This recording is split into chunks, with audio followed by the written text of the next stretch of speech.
Инстаграмға стористі қалай качествосын құртпай жүктейміз. Сол жайлы.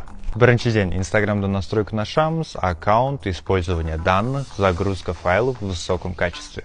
Сторис түсірерде Инстаграмның камерасын емес, өзіңіздің телефоныңыздың камера деген приложениесін түсіріңіздер, және съемка жасар алдын обязательно телефоныңыздың камерасын бетін сүртіңіздер. Ол өте маңызды. Сіз сторис немесе пост жүктеп жатқан кезде интернет соединениеңіз жақсы болу керек. Себебі ол да сапасына влиять ететін болады. iPhone Android'тан всегда жақсы. Даже если сіздер iPhone 6-ға түсіріп жүктесеңіздер, оның качествосы Samsung S миллион соңғы новыйынан да жақсы болады. Сторис салып жатқан кезде гифка, стикер немесе музыка, Инстаграмның фильтрларын, именно Инстаграмның фильтрларын қолданбаған дұрыс.